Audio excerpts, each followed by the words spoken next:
தமிழக உட்பகுதிகளின் மேல் நிலவும் வளிமண்டல மேலடுக்கு சுழற்சி காரணமாக அடுத்த ஒரு வாரத்திற்கு தமிழகம் மற்றும் புதுச்சேரியில் மழைக்கு வாய்ப்பிருப்பதாக சென்னை வானிலை ஆய்வு மையம் தெரிவித்துள்ளது.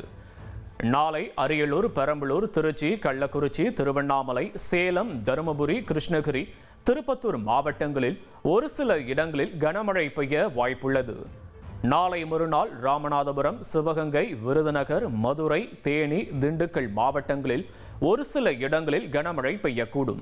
நவம்பர் 8ஆம் தேதி கன்னியாகுமரி, திருநெல்வேலி, தென்காசி, தூத்துக்குடி மாவட்டங்களில் ஒரு சில இடங்களில் கனமழை பெய்ய வாய்ப்புள்ளது. நவம்பர் 9ஆம் தேதி தமிழகத்தில் ஒரு சில இடங்களிலும், புதுவை மற்றும் காரைக்கால் பகுதிகளில் இடி மின்னலுடன் கூடிய லேசானது முதல் மிதமான மழை பெய்யக்கூடும்.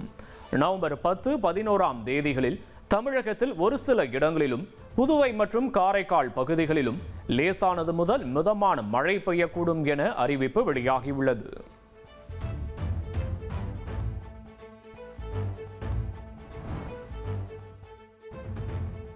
மகாராஷ்டிராவை போல் ஹரியானாவிலும் வாக்கு திருட்டு நடைபெற்றதாகவும், பாஜகவுடன் கூட்டு சேர்ந்து தேர்தல் ஆணையம் நாட்டின் ஜனநாயகத்தையே அழித்துள்ளது என்றும் மக்களவை எதிர்க்கட்சித் தலைவர் ராகுல் காந்தி குற்றம் சாட்டியுள்ளார். ஹரியானாவில் 8இல் ஒருவர் போலி வாக்காளர் என்றும், ஹரியானாவில் மொத்தம் 2 கோடி வாக்காளர்கள் உள்ள நிலையில் அதில் 25 லட்சம் போலி வாக்காளர்கள் உள்ளனர் என்பதற்கு தங்களிடம் ஆதாரம் இருப்பதாகவும் அவர் தெரிவித்துள்ளார். குறிப்பாக ஹரியானா சட்டமன்ற தேர்தலில் பிரேசில் நாட்டைச் சேர்ந்த மாடல் பெண்ணின் புகைப்படத்தை பயன்படுத்தி 10 வாக்குச்சாவடிகளில் 22 முறை வாக்களித்துள்ளதாகவும், இன்னொரு பெண்ணின் புகைப்படத்தை காட்டி அந்த பெண் 100 தடவை வாக்களித்துள்ளதாகவும் அவர் குற்றம் சாட்டினார். உத்தரப்பிரதேசத்தைச் சேர்ந்த பாஜகவினர் ஹரியானாவில் வாக்களித்திருப்பதாகவும் அவர் குற்றம் சாட்டினார். ஒரே வீட்டில் 501 வாக்காளர்கள் இருப்பதாக வாக்காளர் பட்டியலில் குறிப்பிடப்பட்டிருந்த முகவரிகளை சுட்டிக்காட்டிய ராகுல் காந்தி, இந்தியாவின் ஜென்சி தலைமுறைக்குதான் ஜனநாயகத்தை பாதுகாக்கும் சக்தி உள்ளது என்றும், 8 தொகுதிகளில் வெறும் 22,000 வாக்குகள் வித்தியாசத்தில் காங்கிரஸ் ஹரியானாவில் ஆட்சி பிடிப்பது பறிபோனதாகவும், நிச்சயம் பீகார் வாக்காளர் பட்டியலிலும் இதுபோன்ற வாக்கு திருட்டில் ஈடுபடுவார்கள் என்று தாங்கள் உறுதியாக நம்புவதாகவும் ராகுல் காந்தி தெரிவித்துள்ளார். பீகாரில் தேர்தல் நடக்கும் நேரத்தில் கவனத்தை திசை திருப்ப ஹரியானா விவகாரம் புனையப்படுவதாக மத்திய அமைச்சர் கிரண் ரிஜிஜு குற்றம் சாட்டியுள்ளார். ராகுல் காந்தி தனது தோல்வியை மறைக்க வாக்கு திருட்டு குற்றச்சாட்டை முன்வைப்பதாகவும் விமர்சித்துள்ளார். ஹரியானாவில் வாக்கு திருட்டு நடந்தது அதிர்ச்சியளிப்பதாக முதலமைச்சர் ஸ்டாலின் தெரிவித்துள்ளார். ராகுல் காந்தியின் குற்றச்சாட்டை ஆதரித்து முதல்வர் எக்ஸ் தளத்தில் பதிவிட்டுள்ளார்.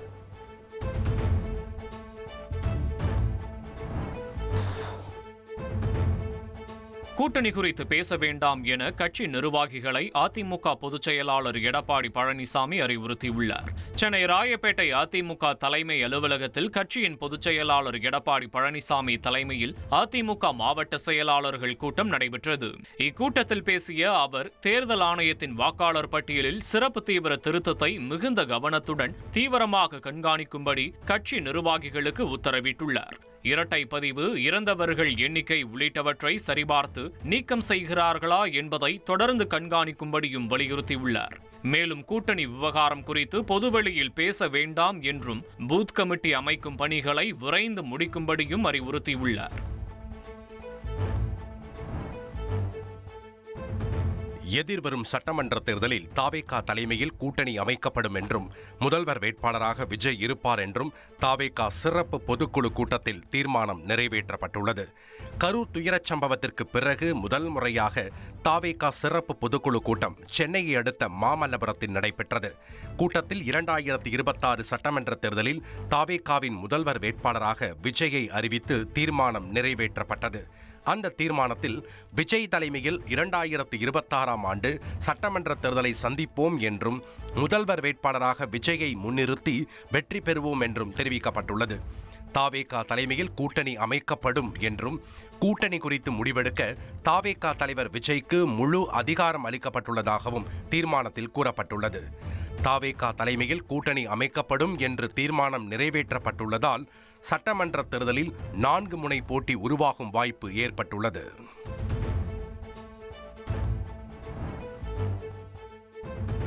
கரூரில் செயற்கையான இடர்பாடுகள் ஏற்படுத்தப்பட்டனவா என சந்தேகம் எழுவதாக தாவேக பொதுக்குழு கூட்டத்தில் தீர்மானம் நிறைவேற்றப்பட்டுள்ளது.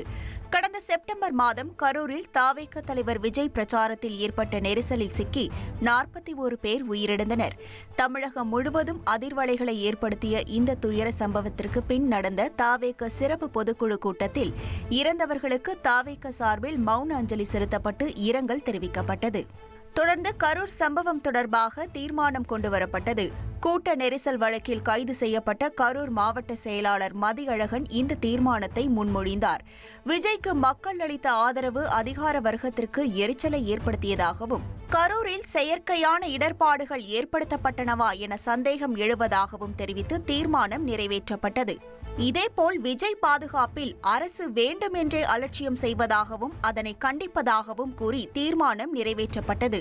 அந்த தீர்மானத்தில் விஜய் கூட்டங்களுக்கு அரசு போதிய பாதுகாப்பு தருவதில்லை என்றும், விஜயின் குரலை ஒடுக்க தேவையற்ற கட்டுப்பாடுகள் விதிக்கப்படுவதாகவும் குற்றம் சாட்டப்பட்டது.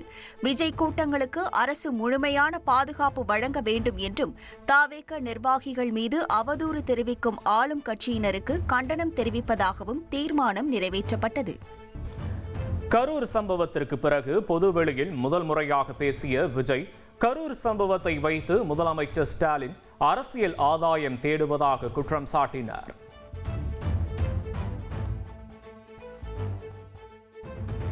அஞ்சாறு மாவட்டத்துக்கு இந்த மக்கள் சந்திப்பு நிகழ்ச்சிகள்லாம் நடத்தியிருக்கிறோம், போயிருக்கிறோம். அங்கெல்லாம்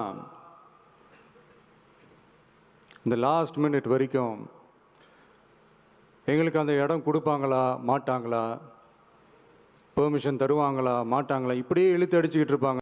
நாங்கள் ஒரு இடம் செலக்ட் பண்ணி கேட்போம், மக்கள் நல்லா ஸ்பேஷியஸாக நின்று பார்க்குற மாதிரி.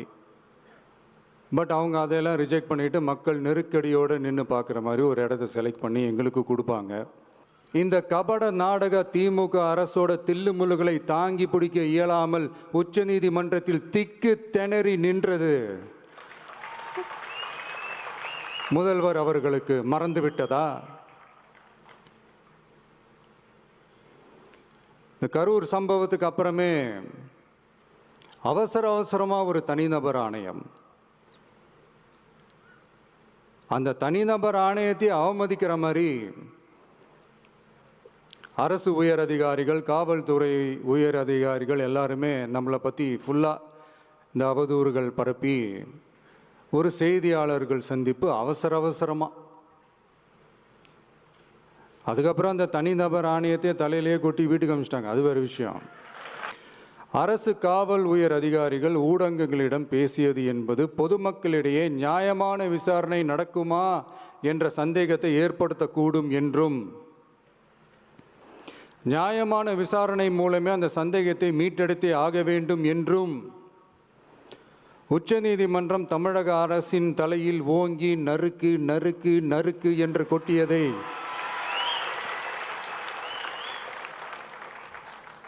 முதல்வர் அவர்கள் மறந்துட்டாரா? வெறும் பேச்சில் மட்டுமே பேசிக்கிட்டு அரசியல் ஆதாயம் தேடுற ஆட்டத்தை ஆடத் தொடங்கிவிட்டார் முதல்வர் அவர்கள்.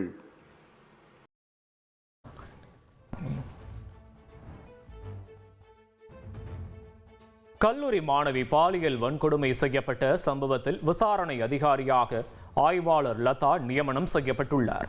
கோவையில் கல்லூரி மாணவி கூட்டு பாலியல் வன்கொடுமை செய்யப்பட்ட வழக்கில் 3 பேர் கைது செய்யப்பட்டனர். இந்த வழக்கு தொடர்பாக பீளமேடு காவல் நிலைய ஆய்வாளர் அர்ஜுனன் விசாரணை மேற்கொண்டு வருகிறார். இந்த வழக்கில் பாதிக்கப்பட்ட பெண்ணிடம் விசாரணை மேற்கொள்வதற்கு வசதியாக கூடுதல் விசாரணை அதிகாரியாக இன்ஸ்பெக்டர் லதா என்பவரை கோவை மாநகர காவல் ஆணையர் நியமித்துள்ளார்.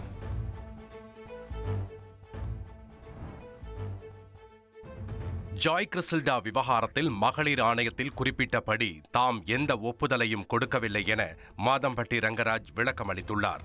சமையல் கலைஞர் மாதம்பட்டி ரங்கராஜ் ஜாய் கிறிசல்டா விவகாரம் பரபரப்பாக பேசப்பட்டு வரும் நிலையில் ஜாய்க்கு பிறந்த குழந்தை தன்னுடையதுதான் என ரங்கராஜ் தெரிவித்ததாக மகளிர் ஆணையம் கூறியிருந்தது. இந்த நிலையில் அது போன்ற எந்த ஒப்புதலையும் தாம் அளிக்கவில்லை என மாதம்பட்டி ரங்கராஜ் விளக்கம் அளித்துள்ளார். அவர் வெளியிட்ட அறிக்கையில் தனிப்பட்ட புகைப்படங்கள், வீடியோக்களை வெளியிடுவதாக மிரட்டியதால் இந்த திருமணம் நடந்ததாகவும், காவல்துறை புலனாய்வு அதிகாரி முன்பும் சென்னை உயர்நீதிமன்றத்திலும் விரிவான வாக்குமூலம் அளித்திருப்பதாகவும் மாதம்பட்டி ரங்கராஜ் கூறியுள்ளார். அத்துடன் ஒருபோதும் DNA பரிசோதனையை தாம் மறுத்ததில்லை என கூறிய அவர், ஜாய் கிறிசல்டாவுக்கு பிறந்த குழந்தை தன்னுடையது என்று அறிவியல் பூர்வமாக நிரூபிக்கப்பட்டால் அதை வாழ்நாள் முழுவதும் கவனித்துக் கொள்வதாக அறிக்கையில் சுட்டிக்காட்டியுள்ளார். மகளிர் ஆணையத்தின் பரிந்துரையை எதிர்த்து நீதிமன்றத்தில் மேல்முறையீடு செய்யப் போவதாகவும் மாதம்பட்டி ரங்கராஜ் கூறியுள்ளார். மாதம்பட்டி ரங்கராஜை தான் மிரட்டிதான் திருமணம் செய்து கொண்டதாக அவர் கூறுவது பொய் எனவும், தன்னிடம் அனைத்து ஆதாரங்களும் உள்ளதாகவும் ஜாய் கிறிசல்டா தெரிவித்துள்ளார். இது அவரோட குழந்தை இல்லைங்கிறத அவங்களே ஒரு நியூஸ் ஸ்ப்ரெட் பண்ணுறாங்கங்கிறது மாதிரி எனக்கு நிறைய பேர் சொன்னாங்க. ஈவன் ஸ்க்ரீன்ஷாட்ஸ்லாம் எடுத்து எனக்கு அமிச்சாங்க. ஒரு காலகட்டத்தில் அதை நான் ப்ரூஃப் பண்ணணுங்கிறதுனால நானே அந்த மேடம் கிட்ட DNA டெஸ்ட் எடுக்கலாம் அப்படின்னு. இன்ஃபேக்ட் 4 வாட்டி நான் வற்புறுத்தினேன் அந்த ரூம்குள்ளே. அவர் ஹி வாஸ் நாட் ரெடி. 4 செவத்துக்குள்ளே ஒரு மாதிரி பேசுகிறாரு, வெளியே அதை டினே பண்ணுறாரு. அது என்னன்னு எனக்கு தெரியல. அவர் ஒன்றும் சின்ன குழந்தை கிடையாது. நான் மிரட்டி போய் கல்யாணம் பண்ணுறதுக்கு நான் சொல்லணுன்னா நிறையா சொல்லலாம். என்கிட்ட நிறையா ஆதாரங்கள் இருக்குது. அதெல்லாம் நான் சொன்னால் அவருக்கு தான் இதாகும். ஒரு அப்பா வெளியே இந்த மாதிரி ஒரு நியூஸை ஸ்ப்ரெட் பண்ணிட்டு இருக்காரு. மனசாட்சின்னு ஒன்று இல்லையா அவருக்கு? நைட் எப்படி தூக்கம் வருது அவருக்கு? ஐயோ, ஒரு குழந்தை துடிச்சிட்டு இருக்குங்க NICUவில். என்னால் நான் இன்னும் ரெக்கவரே ஆகலை. எனக்கு ஆக்சுவலி இது டியூ டேட்டே கிடையாது. தப்பு பண்ண அக்யூஸ்ட் அவர். ஏன் மேலே கேஸை போட்டுட்ருக்கீங்க? Baby 1 month ப்ரியாராக இதாகிடுச்சு. NICUவில் இருக்கு. பேபியை பார்க்க விட மாட்டேங்கிறாங்க. 10 minutes ஒன்ஸ் தான் என்னை அலோவே பண்ணுறாங்க உள்ள. இல்லை பொலிட்டிக்கல் பின்னாடி இருக்கிறதுனால அவர் இந்த மாதிரிலாம் ஒரு உமன்ஸ் கமிஷனர் டிபார்ட்மெண்ட்டே அவர் இன்னைக்கு தப்புன்றாரு. வெளியே ஃபர்ஸ்ட் ஒய்ஃபை வச்சுட்டே சொல்கிறேன், ஜாய மாதிரி ஒரு பொண்ணு என் லைஃப்லேயே யாரும் அந்த மாதிரி என்னை பார்த்துக்கிட்ட மாட்டாங்க, அவ்வளோ கேர் பண்ணி என்னை பார்த்துக்கிட்டாங்கன்னு சொன்ன ஒரு பர்சன் உள்ளே இன்றைக்கி இப்படி பேசின பர்சன் வெளியே அப்படி எப்படி ஒரு ஸ்டேட்மெண்ட் கொடுக்குறாரு. 4 செக்ஷனில் அவர் FIR போட்டு 10 years நான் பெயிலபிளாக இது பண்ணுறதுக்கு பண்ணியிருக்காங்க. ஸோ அதுக்கு அடுத்து அவர் அதை தான் பண்ணுவாங்க. அவர் பிளாக்மெயில் சொல்கிறார்ல, இதில் என்ன போட்டிருக்கு? மெசேஜ் படி. ரங்கராஜ் ஹப்பி, ரங்கராஜோட ஃபோட்டோ, லவ் யூ மை பொண்டாட்டி. ஸோ இதெல்லாம் பிளாக்மெயில் பண்ணி தான் வருமா? இவரே ஸ்டேட்மெண்ட்டில் பிளாக்மெயில்ன்றாரு. அதே ரங்கராஜ் தானே லவ் யூ மை பொண்டாட்டின்னு போடுறாரு. இதில் என்ன போட்டிருக்காரு? After 12 years I got one soulmate. I don't want to lose you. Sorry for what I did. ரங்கராஜ்னாலையும் அவங்க ஃபேமிலி மெம்பர்ஸ்னாலையும் எனக்கு பாதுகாப்பு கிடையாது. எந்த செகண்ட் என்ன வேணாலும் என்னையும் என் குழந்தைங்களும் பண்ணுவாங்க. ஆனால் ஒன்று சொல்கிறேன், எனக்கும் என் குழந்தைங்களுக்கும் ஏதாவது நடந்துச்சுன்னா அதுக்கு முழுக்க காரணம் ரங்கராஜும் அவங்க குடும்பம் மட்டும்தான். விருதுநகரில் திருமணத்திற்கு வந்த உறவினர்கள் இருவர் மாயமான நிலையில் அவர்கள் 6 நாட்களுக்கு பிறகு அழுகிய நிலையில் உரை கிணற்றில் சடலமாக மீட்கப்பட்ட சம்பவம் அதிர்ச்சியை ஏற்படுத்தியுள்ளது. நடுவப்பட்டி கெங்கையம்மன் கோவில் பகுதியில் திருமண நிகழ்வுக்காக சிவலிங்காபுரம் கிராமத்தை சேர்ந்த ரவிக்குமாரும் சுரேஷ்குமாரும் வந்துள்ளனர். அதிகாலை கோவிலுக்கு பின்புறம் உள்ள அர்ஜுனா ஆற்று பகுதிக்கு சென்று வருவதாக கூறி சென்ற அவர்கள் அதன் பிறகு திரும்பவில்லை. ஆடு மேய்ப்பவர்கள் கொடுத்த தகவலின் பேரில் இருவரும் உரை கிணற்றில் சடலங்களாக கண்டெடுக்கப்பட்டுள்ளனர்.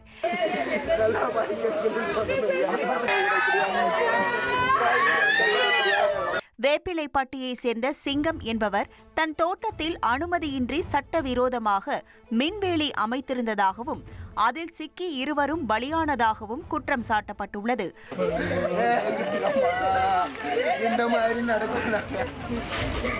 அத்துடன் சிங்கத்தின் மருமகன்களான சுதாகரும் மணிகண்டனும் சடலங்களை உரை கிணற்றில் தூக்கி வீசியதாக தெரிவிக்கப்பட்டுள்ளது. கரண்ட் சாக்கு வச்சு அடித்து கிணத்துக்குள்ளே போட்டு மட்டையை வச்சு பொசுக்கி விட்டுருக்காங்க. ஆமாம், இதுக்கு எங்களுக்கு சரியான விடை வேணும். அந்த விடையை விருதுநகர் மாவட்ட கலெக்டர் கொடுத்தாலும் சரி தான், இல்லை நம்ம CM கொடுத்தாலும் சரி தான், எங்களுக்கு விடை வேணும். அந்த குடும்பத்துக்கு நீங்கள் தான் தீர்வு சொல்லணும். மணிகண்டனிடமும் சுதாகரிடமும் போலீசார் தீவிர விசாரணை மேற்கொண்டுள்ளனர். மகளிர் உலகக்கோப்பை தொடர் நடந்து முடிந்துள்ள நிலையில் சிறந்த வீராங்கனைகளை கொண்ட உலகக்கோப்பை அணியை ஐசிசி அறிவித்துள்ளது. 12 வீராங்கனைகள் கொண்ட ஐசிசி அணியில் கேப்டனாக தென் ஆப்பிரிக்காவின் லாரா வோல்வாட் நியமிக்கப்பட்டுள்ளார். ஸ்மிருதி மந்தனா, ஜெமிமா ரோட்ரிக்ஸ், தீப்தி சர்மா ஆகிய 3 இந்திய வீராங்கனைகள் ஐசிசி கனவணியில் இடம்பெற்றுள்ளனர். ஆஸ்திரேலிய வீராங்கனைகள் Ashleigh Gardner, Annabel Sutherland, Alana King, தென் ஆப்பிரிக்க வீராங்கனைகள் Marizanne Kapp, Nadine de Klerk, இங்கிலாந்து வீராங்கனைகள் Sophie Ecclestone, Nat Sciver Brunt, Pakistan வீராங்கனை சிட்ரா நவாஸ் ஆகியோரும் ஐசிசி அணியில் இடம் பிடித்துள்ளனர். அஞ்சான் திரைப்படம் வர 28ஆம் தேதி ரீ-ரிலீஸ் ஆக போகுது. சூர்யா லிங்குசாமி கூட்டணியில உருவான அஞ்சான் 2014 ரிலீஸ் ஆகி ரசிகர்கள் மத்தியில கலவையான விமர்சனத்தை பெற்றிருந்துச்சு. இந்த படம் ரிலீஸ் ஆகி 11 ஆண்டுகள் ஆன நிலையில படத்தை ரீ-ரிலீஸ் செய்ய படக்குழு பிளான் பண்ணாங்க. அந்த வகையில அஞ்சான் படத்தை ரீ-எடிட் செஞ்சு நவம்பர் 28ஆம் தேதி ரீ-ரிலீஸ் ஆகும்னு திருப்பதி பிரதர்ஸ் அறிவிச்சிருக்காங்க. இதனால சூர்யா ரசிகர்கள் குஷியில இருக்காங்க.